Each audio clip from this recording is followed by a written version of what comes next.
오늘 은혜 받으실 말씀은 시편 23편 1절에서 6절 말씀입니다. 시편 23편 1절에서 6절 말씀을 다 같이 봉독하시겠습니다. 야훼는 나의 목자시니 내게 부족함이 없으리로다. 그가 나를 푸른 풀밭에 누이시며 쉴 만한 물가로 인도하시는도다. 내 영혼을 소생시키시고 자기 이름을 위하여 의의 길로 인도하시는도다. 내가 사망의 음침한 골짜기로 다닐지라도 해를 두려워하지 않을 것은 주께서 나와 함께 하심이라.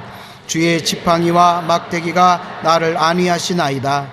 주께서 내 원수의 목전에서 내게 상을 차려주시고 기름을 내 머리에 부으셨으니 내 잔이 넘치나이다. 내 평생의 선하심과 인자하심이 반드시 나를 따르리니 내가 야훼의 집에 영원히 살리로다. 아멘.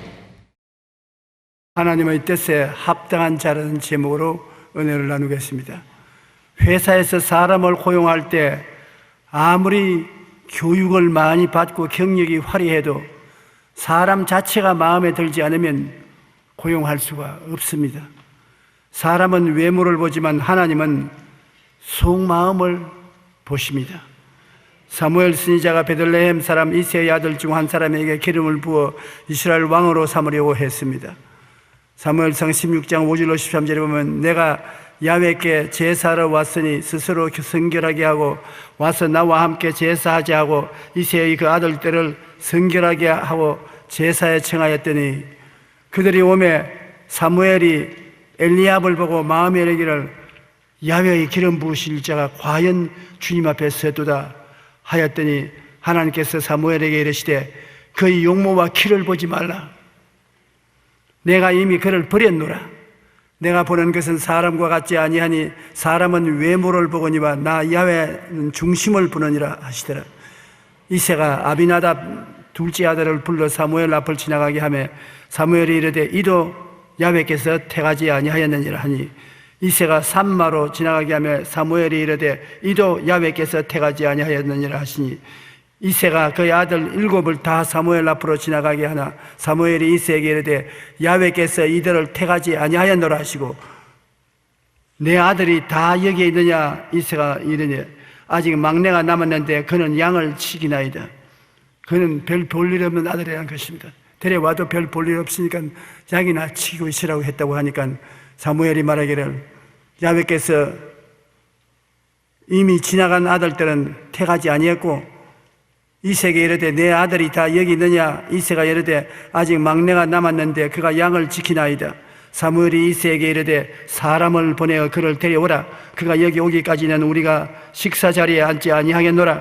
이에 사람을 보내어 그를 데려오니 그의 빛이 붉고 눈이 빼어나고 얼굴이 아름답더라. 야훼께서 이르시되 이가 그니 일어나서 기름을 부으라 하시는지라.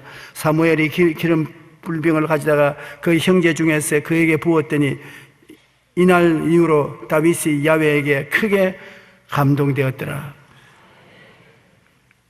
8 아들을 다 끌고 나와서 하나님의 종 사무엘에게 보여도 막제를 했는데 사람 보기에는 아주 형제들 중에 왜소하고 잘나지도 못하고 아버지가 별 볼일 없는 자식이라고 생각하기 때문에 아예 사무엘에게 인사도 시키지 않은 그 아들을 하나님이 선택해서 이스라엘의 왕으로 기름을 부으신 것입니다. 그러므로 하나님은 우리 외모를 보지 않습니다. 우리 속 사람이 어떻게 되는지를 보시는 것이므로 우리 자신이 어떤 속 사람이 되어야 될 것을 깊이 생각해 보아야 되는 것입니다. 자기가 나는 누구인지를 확실히 알고 있어야만 합니다. 하나님이 우리가 어떠한 사람인지 알고 계시는 것처럼 우리 자신도 우리 자신이 누구인지를 알고 있어야 하나님 앞에 담대하게 설 수가 있는 것입니다. 여러분은 어떠한 사람입니까? 하나님의 형상과 모양대로 지음받았다고 말했으니 여러분은 영을 가진 영원히 사는 사람이 여러분인 것입니다. 한정된 차원에서 하나님처럼 말하고 창조하고 변화를 가져오는 능력을 가진 사람인 것입니다. 하나님의 형상과 모양대로 지었으니까 하나님은 영이시지 육이 아닙니다. 그러므로 여러분도 영이심으로 영은 죽지 않습니다. 영원히 사는 것입니다. 그리고 하나님은 영이심으로 4차원의 세계에 소속하며 3차원적인 물질 세계를 다스리고 창조합니다. 어느 정도의 면에서는 여러분이 하나님과 같으심으로 여러분도 환경을 다스리고 창조하는 힘을 가지고 있다는 것을 알아야 되는 것입니다. 창세기 1장 27절에 보면 28절까지 하나님이 자기 형상 곧 하나님의 형상대로 사람을 창조하시되 남자와 여자를 창조하시고 하나님이 그들에게 복을 주시며 하나님이 그들에게 이르시되 생육하고 번성하여 땅에 충만하라 땅을 정복하라 바다의 물고기와 하늘의 새와 땅에 움직이는 모든 생물을 다스리라. 그러므로 여러분 자신은 하나님의 형상대로 만들어져서 하나님께서 생육하고 번성하고 땅에 충만한 복을 주시고 땅을 정복하라고 했습니다. 완전히 과학적으로 발전시켜서 땅을 정복해서 우리가 원하는 대로 만들라는 것입니다. 그러므로 사람들은 땅을 다스리는 권한을 가지고 있습니다. 그리고 땅만 다스릴 뿐 아니라 살아있는 동식물들, 바다의 물고기와 하늘의 새와 땅에 움직이는 모든 생물들을 다 다스려야 하는 것입니다. 그러므로 여러분은 보통 사람이 아닙니다. 여러분의 손에 의해서 만물이 정복되고 발명되고 발견되고 자동차를 만들고 비행기를 만들고 IT 제품을 만들고 핸드폰을 만들고 하나님이 그 하라고 했습니다. 그러고 산과 들에 있는 짐승들을 다 다스리고 다 훈련시키라고 했습니다. 그러므로 내가 하나님을 닮은 영적인 사람으로 다스리는 능력이 있다는 것을 우리가 알아야 되는 것입니다. 그리고 하나님과 대화하며 하나님을 감동시키는 기도를 하는 사람이 여러분인 것입니다. 하나님은 짐승들을 보고 즐거워하지 않습니다. 하나님은 여러분을 지어놓고 여러분을 사랑하고 여러분에게서 사랑받기를 원해서 지어놓으신 것입니다. 하나님의 형상과 모양대로 지었기 때문에 하나님이 여러분을 보면 하나님 거울을 들여다보는 것처럼 자신을 보는 것입니다. 그리고 하나님은 여러분을 엄청나게 사랑하시는 것입니다. 여러분이 없이는 하나님이 우주에서 계신 것이 재미가 없어요. 여러분이 있어야 재미가 있어요. 그러므로 하나님께서는 여러분을 보면 손을 부들부들 떨면서 기뻐하고 즐거워하시는 것입니다. 그런 자신이 하나님의 피조물이 되어 있다는 것을 여러분이 알아야 되는 것입니다. 베드로전서 2장 9절에 보면 그러나 너희는 택하신 족속이요 왕같은 제사장들이요 거룩한 나라요 거의 소유된 백성이니 이는 너희를 어두운 데서 불러내어 거의 기이한 빛에 들어가게 하시니 아름다운 덕을 선포하게 하려 하심이라. 하나님이 여러분을 온천한 만국에 내세워서 하나님 자랑을 하도록 만드신 것입니다. 하나님은 여러분을 자랑으로 생각할 뿐 아니라 여러분은 하나님을 자랑해야 되는 것입니다. 또 고린도전서 2장 9절로 10절에 보면 기록된 바 하나님이 자기를 사랑하는 자를 위하여 예비한 모든 것은 눈으로 보지 못하고 귀로 듣지 못하고 사람의 마음으로 생각지 못하였다는 것 같으니라. 오직 하나님이 성령으로 이것을 우리에게 보이셨으니 성령은 모든 것 하나님의 깊은 끝까지도 통달하시느니라. 하나님이 자기를 사랑하는 자들을 위해서 예비를 합니다. 하나님은 여러분을 위해서 무엇을 먹을까, 무엇을 입을까, 무엇을 마실까, 어떻게 살 거를 직접 예비하시는 하나님인 것입니다. 준비를 하셔요. 너무나 여러분을 사랑하시기 때문에 여러분에게 필요한 것을 예비하시는 하나님인 것입니다. 하나님이 여러분을 위해서 깜짝 놀라게 예비해 놓고 그것을 성령으로 보여줌으로 여러분이 즐거워하는 것을 보고 하나님도 기뻐하시는 것입니다. 하나님은 너는 내게 부르짖으라 내가 내게 응답하겠고 내가 알지 못하는 크고 은밀한 일을 내게 보이리라. 여러분이 어려움을 당할 때 부르짖으면 여러분을 위해서 응답을 하시되 깜짝 놀라게 만들어 주신다는 것입니다. 여러분이 천지를 모르고 있을 때 하나님은 이것 봐라 내가 너를 위해서 예비해 놓았지 않느냐 놀라게 할 정도로 여러분에게 예비를 해 주시는 하나님이라는 것입니다. 그렇기 때문에 우리는 이런 하나님의 마음에 드는 사람이 되어야 되겠습니다. 하나님이 나를 이렇게 좋아하는데 내가 하나님의 마음에 드는 사람이 되어 있으면 하나님이 얼마나 좋아하시겠습니까? 물론 오늘 이 자리에 오신 여러분은 모두 다 하나님이 기뻐하셔서 택해서 부르신 것입니다. 마음에 드는 분들이요. 그러나 마음에 크게 드는 분도 있고 좀 덜 드는 분도 있고 하니까 크게 마음에 들면 좋지 않겠습니까? 하나님이 여러분이 마음에 들기 때문에 무엇이 여러분에게 좋은 것 해주시기를 원하시는 것입니다. 다윗은 하나님을 사랑하고 의지하는 사람으로 관용과 겸손의 사람으로 평생에 하나님이 다윗을 좋아하셨고 다윗은 하나님의 마음에 드는 사람이었습니다. 내가 이새의 아들 다윗을 만나니 내 마음에 맞는 사람이라 내 뜻을 다 이루게 하리라. 다윗은 당시에 하나님의 뜻을 따라 섬기다가 잠드는 사람인데 하나님의 마음에 드는 사람이었습니다. 우리가 결혼할 때도 그렇지 않습니까? 많은 사람하고 친구를 사귀어서 보지만은 자기 마음에 딱 드는 사람하고 결혼해야지. 그렇지 않고는 내내 후회하고 내가 좀 더 기다릴 걸, 좀 더 좋은 사람을 택할 걸 그렇게 할 수 있지 않습니까? 마음에 드는 사람, 그런 사람을 짝을 지어서 살면 즐겁게 살 수가 있는 것입니다. 하나님은 다윗을 만나니 내 마음에 꼭 맞는 사람이라고 말한 것입니다.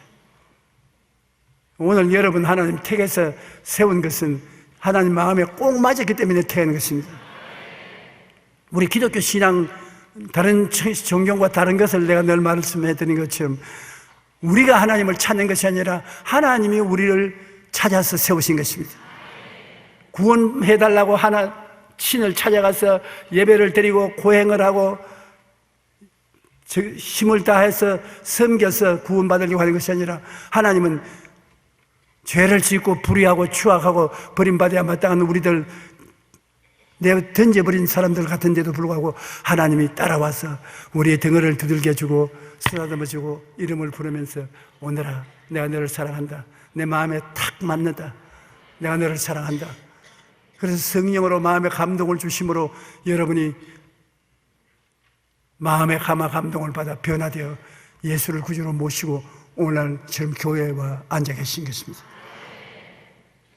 보통 사람들과 다른 것은 이같이 하나님의 특별한 사랑과 배려를 받은 사람인 것이므로 여러분이 하나님을 사랑하면 하나님이 얼마나 기뻐하신지 발을 동동 구르시는 것입니다.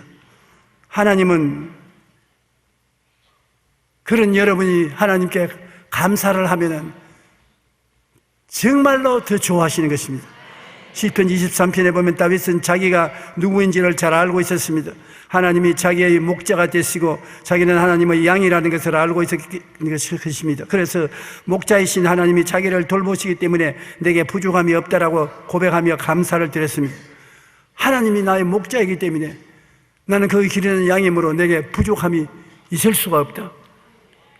물질이 필요할 때는 푸른 초장에 누이게 하시고 마음에 즐거움이 필요할 때는 쉴만한 물가에 속 시원하게 물을 마시게 만들어주시고 우리 영혼을 소생식에서 행복하게 만드시고 즐겁게 만들어주시고 의롭게 살게 만들어주시고 하나님은 사망의 엄침한 골짜기로 다닐지라도 같이 계셔서 지팡이와 막대기로 해를 받지 않게 하시고 원수 보는 앞에서 나에게 밥상 차려주시고 선하고 인자하심을 베풀어 주시는 좋은 하나님인 것을 노래하고 감사했기 때문에 하나님은 다윗을 보고 너무나 좋아하신 것입니다.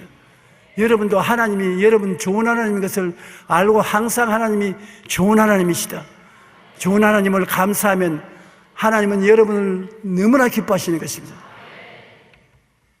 하나님은 이러한 다윗의 믿음을 기뻐하였고 그래서 다윗이 하나님 앞에 나올 때 하나님은 내 마음에 꼭 합당한 자라고 말씀을 하신 것입니다. 우리가 목자이신 하나님을 믿고 감사로 나아가면 하나님께서 우리를 내 마음에 합당한 자라고 부르시고 우리와 함께 해주시는 것입니다. 하나님이 합당한 자라고 안 하고 사람이 여러분 보고 내 마음에 합당한 사람이라고 해도 기쁘고 즐거울 것인데, 천지와 만물을 지은 하나님께서 우리를 품에 품으시고 내 마음에 합당한 자다, 참 너 같은 아들 딸을 두게 돼서 기쁘다고, 그 말을 들으면 우리가 얼마나 행복하겠습니까? 영국 찬송가의 아버지로 불리던 아이자크 왓슨은 하나님이 계신 곳이 두 곳이 있는데 하나는 천국이요, 다른 하나는 감사하는 마음에 계시다고 말한 것입니다. 하나님이 천국에 계시고 그 다음 감사는 여러분 마음에 계신다. 그러니 감사를 얼마나 기뻐하시는 것을 알 수 있는 것입니다. 우리가 없는 것을 가지고 불평할 것이 아니라 있는 것을 가지고 감사를 드리면 하나님께서 기뻐하시고 우리와 함께 계시는 것입니다. 뿐만 아니라 하나님은 감사하는 사람에게 계속해서 은혜를 주십니다. 감사는 벽에 공을 던지는 것과 같아서 반드시 자기에게로 돌아오는 것입니다. 감사를 하나님께 드리면 벽에 공을 던지는 같이 하나님 편에서 우리에게 또 감사와 축복이 돌아오는 것입니다. 던지면 돌아오고 던지면 돌아오고 하나님과의 감사와 기쁨으로 교제할 수 있다는 것입니다. 우리가 하나님께 감사를 하면 하나님께서 은혜를 주셔서 또 감사할 일이 생기고 또 감사할 일이 생기는 것입니다. 여러분이 하나님의 즐거운 대상이 되기 위해서는 하늘나라를 늘 상상하고 하나님에 대한 꿈을 꾸어야 되는 것입니다. 예수 안 믿는 사람은 하나님에 대한 상상을 하지 않고 하나님에 대한 꿈을 꾸지 않지 않아요. 근데 여러분은 상상력이 풍부하고 꿈을 꾸는 사람이 되어야 되는 것입니다. 꿈이란 마음에 간절히 소원하는 것이 꿈인 것입니다. 무슨 꿈을 꿉니까? 내가 마음에 늘 바라고 소원하는 것이 이루어진 것을 꿈으로 보는 것입니다. 모든 사람이 마음의 꿈을 가지고 있어야 되는 것입니다.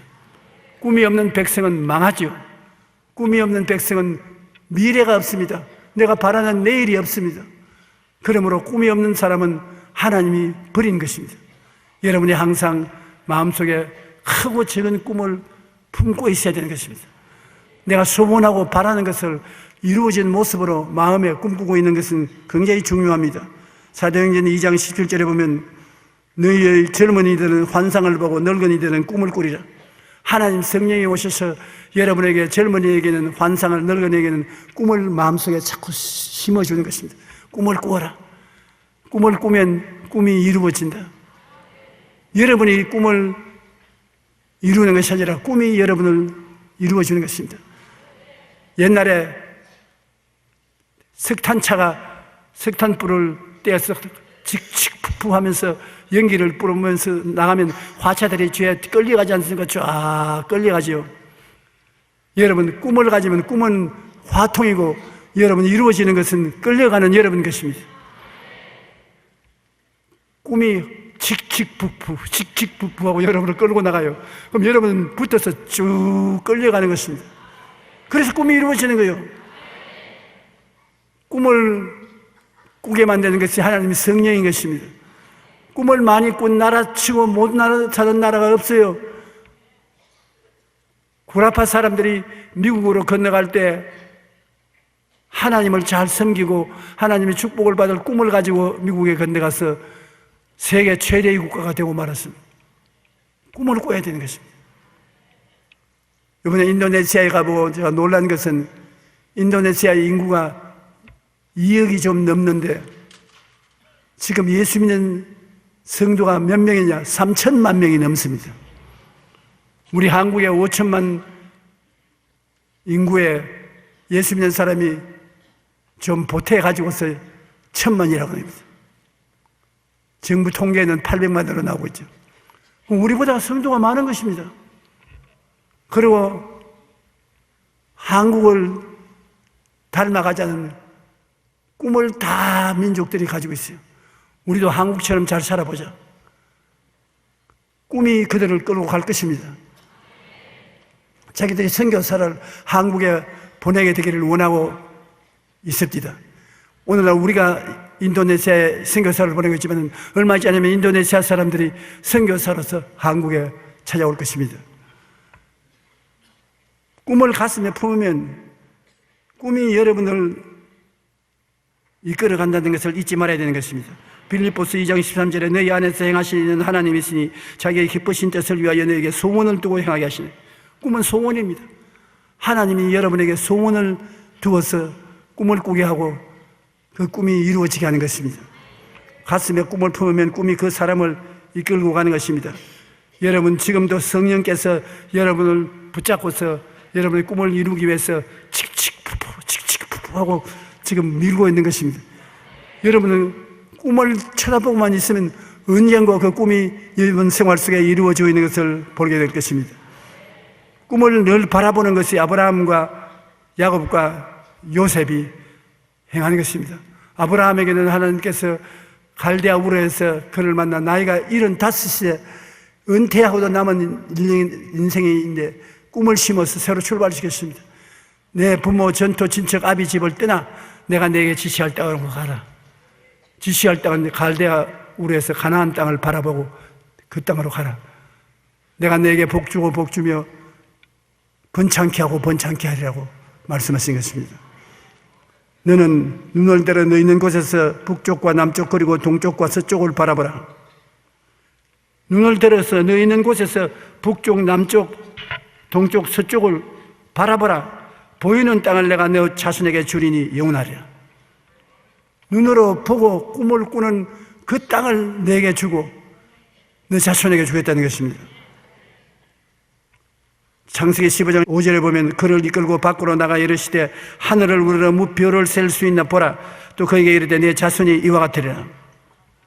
하늘의 별들을 헤아려 보고 기도를 해라. 그 수대로 내가 자식들을 주겠다고. 그러므로 아브라함은 꿈을 꾸는 사람입니다. 75세 꿈을 꾸고 그는 하나님의 은총과 축복을 잔뜩 받은 분인 것입니다. 여러분 나이가 어리면 환상을 보게 하고 나이가 많으면 꿈을 꾸게 하는데 절대로 기도하고 하나님 주시는 꿈과 환상을 버리지 마십시오. 꿈 같은 소리 하시네. 내 나이에 뭘 그런 걸 한다고. 꿈 같은 소리 하면 그 꿈을 하나님이 이루어 주시는 것입니다. 저는 이번에 인도네시아에 갔다 오면서 내 꿈이 맞기는 맞았구나. 내가 후반기 인생에는 온 천하에 다니며 만민에게 복음을 전가하려고 했는데 인도네시아에 서울에서 쫓아가서 7시간 비행기를 타면 자카르타에 가서 비행장에 나리에서 3시간을 기다려가지고서 또 국내선 비행기를 2시간이나 타고 그 나라에 가서 그 이튿날부터 이튿날 달아서 복음을 전가하고 그리고 또 국내선 2시간을 타고 자카르타로 나와가지고서 그곳에서 공항 비행장에서 쪼그리고 자고 아침에 일어나서 비행기를 타고 여기까지 왔는데 보통 사람도 벌벌 길 곳에 나는 안경이거든.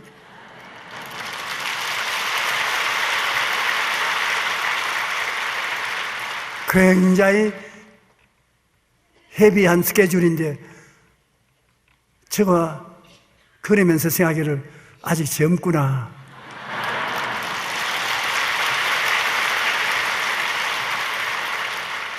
내 꿈을 바라보고 일해오니까 하나님이 꿈으로서 나를 이끌고 가는 것을 느꼈습니다. 내 힘으로 되는 것이 아니라 꿈이 나를 이끌고 간다. 그 꿈이 온천하 만국에 다시 들어가서 복음을 증언하고 난 다음에 100살이 넘어서 하나님 부르시면 가겠다고 했기 때문에 그 꿈이 이루어지고 있는 것입니다. 여러분, 그러므로 개인의 문제나 가정이나 국가에 대한 꿈을 가져야 되는 것입니다. 꿈이 있는 개인은 망하지 않습니다. 꿈을 있는 가정은 망하지 않습니다. 꿈이 있는 민족은 망하지 않습니다. 민족이 꿈을 갖지 못하면 그 망하게 되는 것입니다. 아브라함은 꿈의 사람이었습니다. 야곱도 한 가지입니다. 야곱은 외삼촌 집에서 머슴살이 했는데 20년이나 머슴살이 해도 외삼촌하고 임금으로 말다툼이 많았습니다. 외삼촌은 돈을 별로 많이 주지 않고 부리고 싶고 야곱은 월급을 많이 받고 싶고 그래서 타협을 했습니다. 야곱이 하는 말이, 외삼촌 짐승을 내가 목축을 하는데 저 얼룩덜룩이는 외삼촌이 다 옮겨가십시오. 나는 얼룩덜룩이가 없는, 점박이가 없는 양이나 소나 염소를 먹일 테니까 그 새끼를 낳을 때 얼룩덜룩이를 낳으면 그걸 내 월급으로 정해 주십시오. 그 외삼촌이 생각해 보니까, 야, 이 자식 꽤 지가 넘어갔다. 얼룩덜룩이가 아닌 짐승들이 얼룩덜룩이 새끼를 많이 낳을 택이 없으니 1년에 몇 마리 낳겠노? 너 월급 몇 푼 안 된다. 좋다. 그래 하자. 조카야. 얼룩덜룩이는 내가 다 치우마. 3일길로 얼룩덜룩이 짐승을 치워놓고 그 다음에 얼룩덜룩이가 없는 짐승을 야곱에 치게 하는 것입니다. 외삼촌 집으로 돌아가면서 고개를 슬슬 흔들었습니다. 꾀를 부리는 놈이 꾀에 지가 넘어갔다. 이제 얼룩덜룩이가 없는 순수한 색깔의 새끼는 아무리 낳아도 다 내 것이니까 좋은 일이다. 그런데 이 야곱은 바라봄의 법칙을 사용한 것입니다. 외삼촌이 눈앞에 사라지자마자 산에 올라가서 달고나무, 버드나무, 신풍나무를 빼다가 얼룩덜룩이를 만들어서 껍질을 벗겨서 물을 마시는 처소의 앞에 쫙 세워놨습니다. 짐승들이 거기서 물을 마시고 새끼를 베는데 물 마실 때 그런 판장을 끼고 보고 있는 것입니다. 그 짐승들이 얼룩덜룩이를 보고 얼룩덜룩이 새끼를 낳겠다고 결정하는 것이 아니라 야곱이 마음속으로 얼룩덜룩이를 보는 겁니다. 그냥 얼룩덜룩이를 보려니까 자꾸 잡생각이 생기니까 얼룩덜룩이 나무에 가지를, 껍질을 뺏겨서 만들어 놓고 그거를 통해서 보는 것입니다. 그걸 통해서 새끼를 가지면 얼룩덜룩이다. 얼룩덜룩이다. 그리고 보고 기도를 하고 나니까 새끼만 낳으면 얼룩덜룩, 새끼만 낳으면 얼룩덜룩.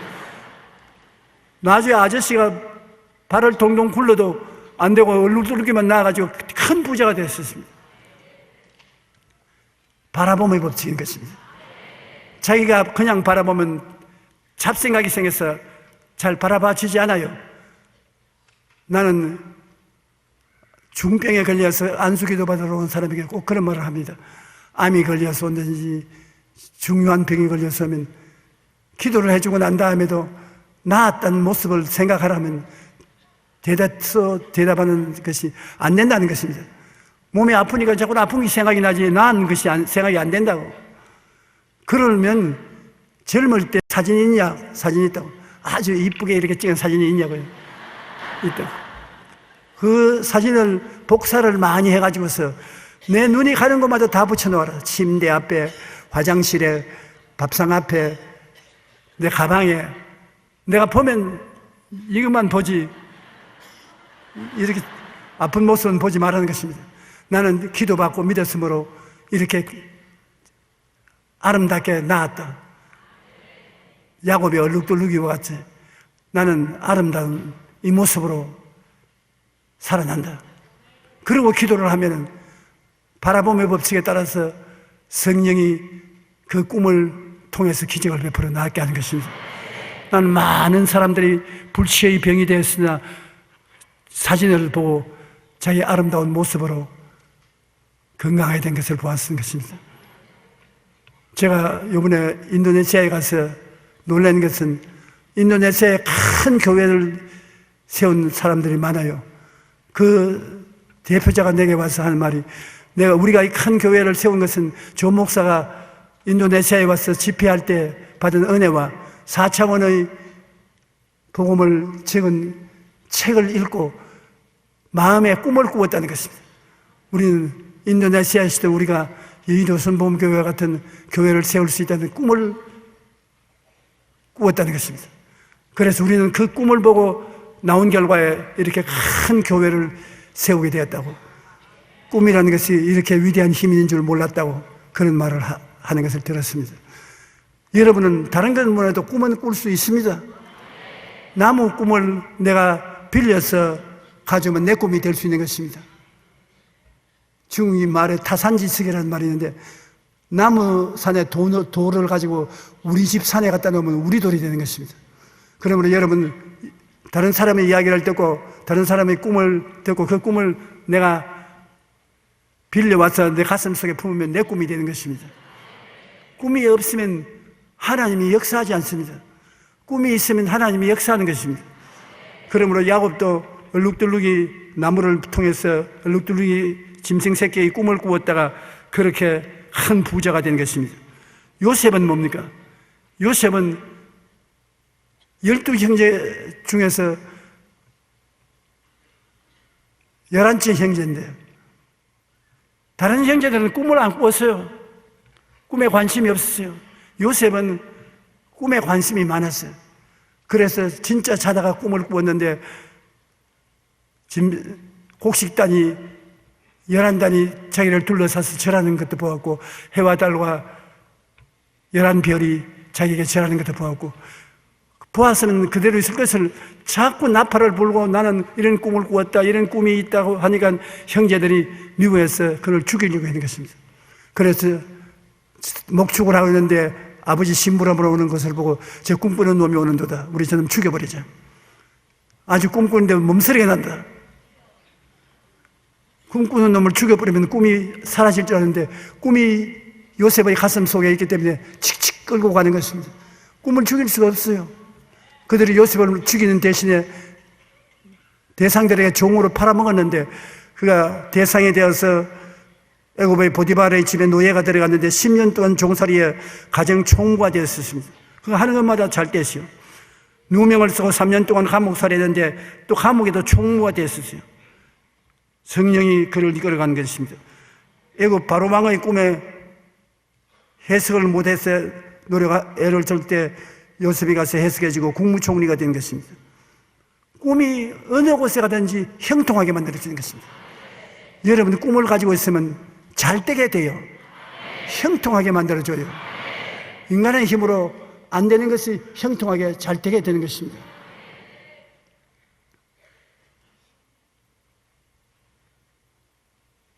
빵 가게 하는 사람이 가게 할 만한 돈도 없고 그냥 길거리에서 빵을 구워가지고서 파는데 여러분 길거리에 구워서 파는 빵을 누가 좋게 사먹겠습니까? 그러나 길거리에서 빵을 구워 팔면서 꿈을 꾸었었습니다. 길거리에서 파는 빵이라도 하나님이 도와주시면 장사가 잘 될 것이라고 생각하고 빵을 팔았는데 그 장세한 내용은 제가 다 읽어보지 못했으면 그 이야기를 읽어보니까 1년에 1억을 판대요. 1억을 팔면 길거리에 아무 세금도 내지 않고 집세도 내지 않고 빵 가게 탁지 열어가지고서 빵 구워가지고서 파는데 바라봄의 법칙을 통해서 사람들이 와서 사먹는 것을 늘 선전해가지고서 1년에 1억을 파는데 지점을 300곳을 냈어요. 그래가 자기는 훌훌 난다는 것.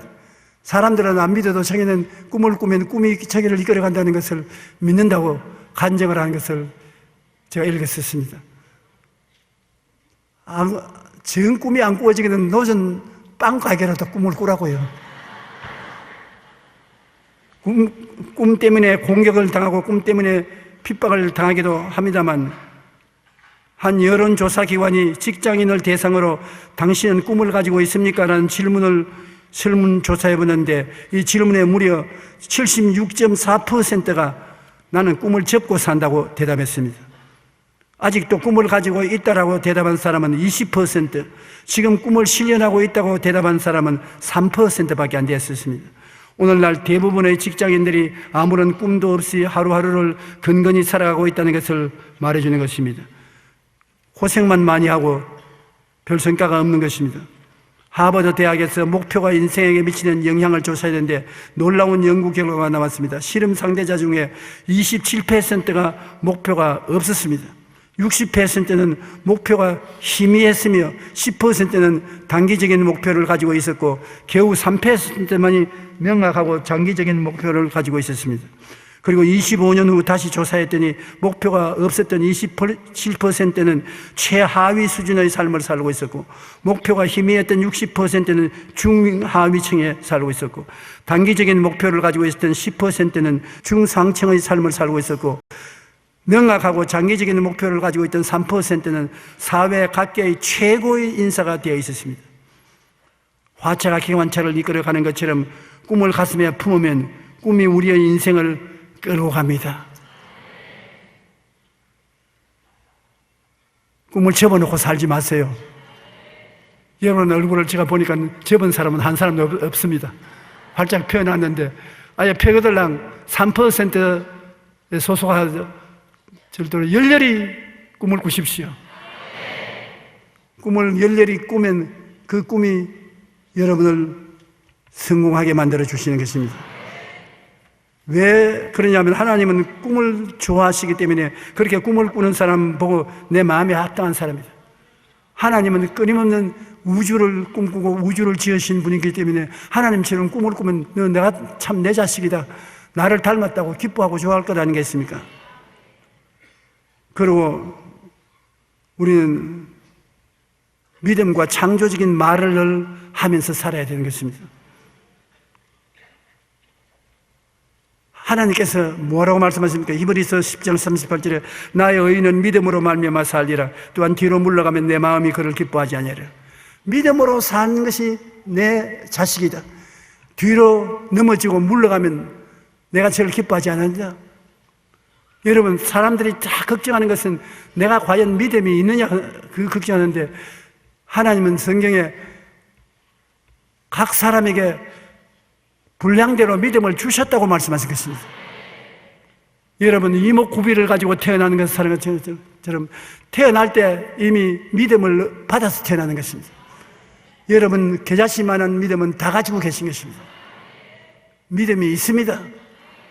그러나 그 믿음이 있음과 동시에 믿음으로 하나님을 모시면 활용할 수 있는 것은 하나님이 여러분을 뜨겁게 사랑하고 계시다는 것을 믿을 수 있지요. 자기 아들을 여러분 위해서 대신 내주신 하나님이 얼마나 여러분을 사랑하겠습니까? 내가 물을 테니 한번 대답해 주십시오. 하나님이 자기 목숨처럼 여러분을 사랑하고 계십니까? 믿습니까? 믿음이 있네요. 그걸 굳게 믿으면 굳은 믿음을 가진 것입니다. 하나님은 능력이 한없이 많아서 천지를 말씀으로 지으셨습니다. 믿습니까? 그런 능력이면 여러분의 문제는 문제없지 않겠습니까? 그렇게 사랑하는 하나님이 그렇게 큰 능력을 가지고 있으니 그 하나님께 기도하면 듣겠습니까? 안 듣겠습니까? 그렇게 사랑하는 하나님이 여러분 그 기도를 듣지 않겠습니까? 구하라 주실 것이요, 찾아라 찾을 것이요, 문을 두드리라 열릴 것이니, 구하는 이마다 얻을 것이요, 찾는 이가 찾을 것이요, 문을 두드리는 이가 열릴 것이니라. 내 자식이 떡을 달라 하면 돌을 주며 생선을 달라 하면 뱀을 줄 자가 있겠는가?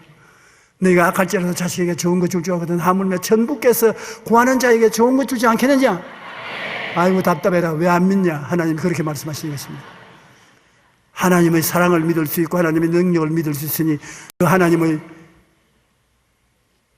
수고하고 무거운 짐을 가져오라는데 가져가면 해결해 줄 것을 믿을 수가 있고, 또 여러분은 태어날 때부터 믿음을 분량대로 받아주시니 믿음의 사람으로서 살기를 원하시는 것입니다.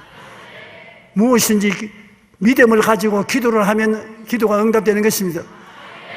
여러분, 기도를 믿음이 없이 하면 헛소리 하는 것이 되지만 믿음으로 기도하면 그 기도가 이루어지는 것입니다. 믿음이 없이는 하나님을 기쁘시게 못하나니 하나님께 나아가는 자는 반드시 그가 계신 것과 또한 그가 자기를 찾는 자들에게 상 주신이 있음을 믿어야 할지니라. 이러한 참 큰 축복을 우리가 가지고 있는 것입니다. 그리고 믿고 믿은 것을 여러분 늘 하나님 앞에 말하고 마귀에게 말하고 여러분 자신에게 말을 해야 되는 것입니다. 하나님은 여러분이 말로서 교제를 할 대상이 되는 것입니다. 하나님이 짐승들하고는 말 안 합니다. 말 대상을 안 삼습니다. 말 대상을 삼는 것은 여러분 사람들에게 말 대상으로 삼고 서로 말을 하는 것입니다. 하나님과 말은 믿음의 말인 것입니다.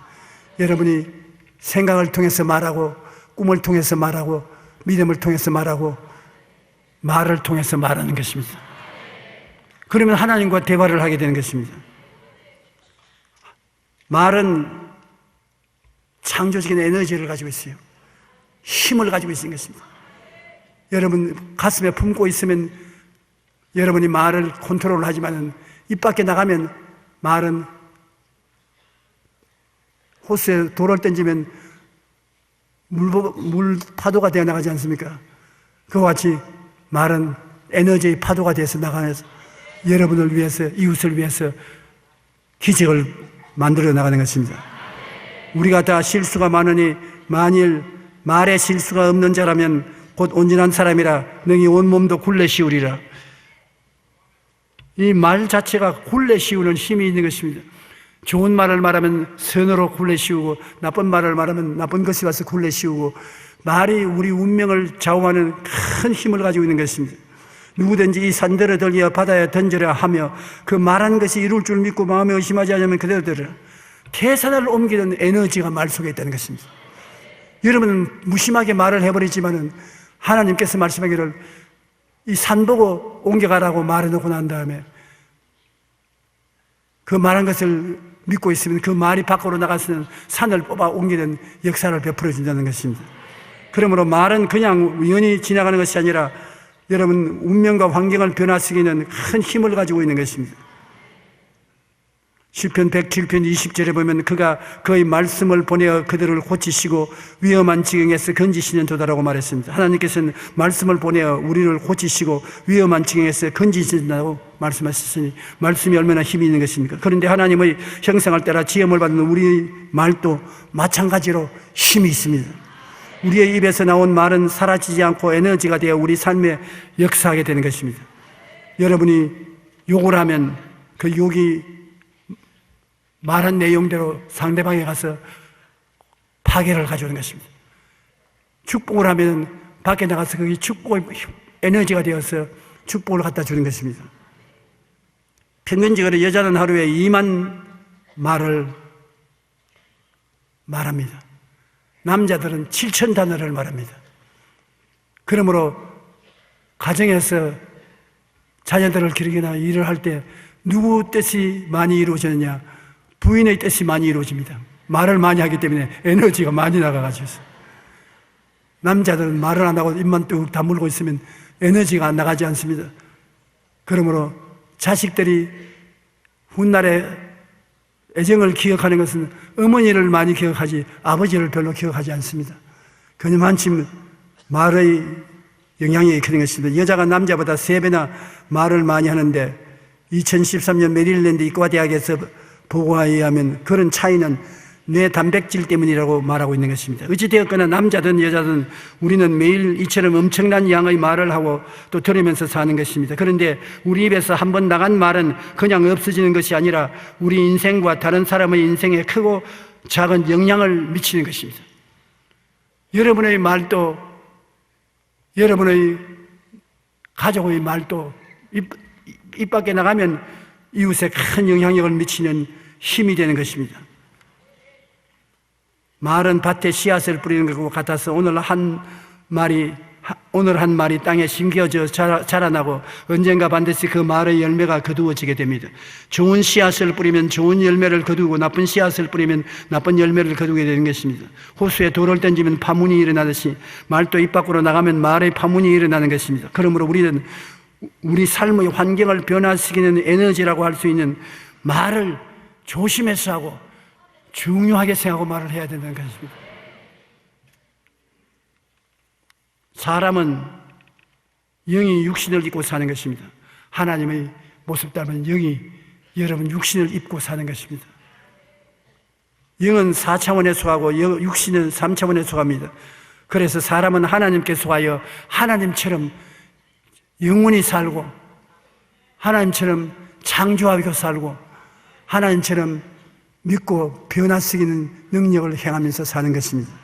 그리고 사람은 육신의 3차원에 속해 있으므로 세상을 변화시키고 이웃을 변화시키고 환경을 변화시키고 살게 되는 것입니다. 그럴 때 하나님은 하나님과 함께 살게 되므로 하나님 마음에 합당하다고 생각하는 것입니다. 여러분, 하나님처럼 말함으로 환경과 운명을 변화시키고 하나님처럼 믿음으로 대선을 옮기고 하나님처럼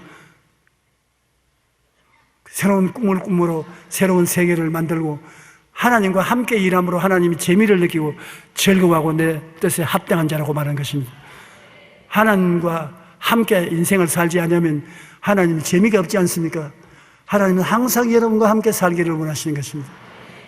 하나님은 목자고 여러분은 양이고 하나님이 양을 기르고 양은 목자를 의지하고 살고 하나님께서는 꿈을 꾸는 하나님이신데 하나님처럼 우리도 꿈을 꾸고 살고 하나님처럼 믿음을 갖고 살고 하나님처럼 말로 창조하고 살고 무엇인지 하나님과 함께 살기를 원하는 것입니다. 그러면 하나님께서 내 마음에 합당한 사람으로 생각하고 다윗을 복내려 주시 여러분에게 복내려 주시기를 원하시는 것입니다.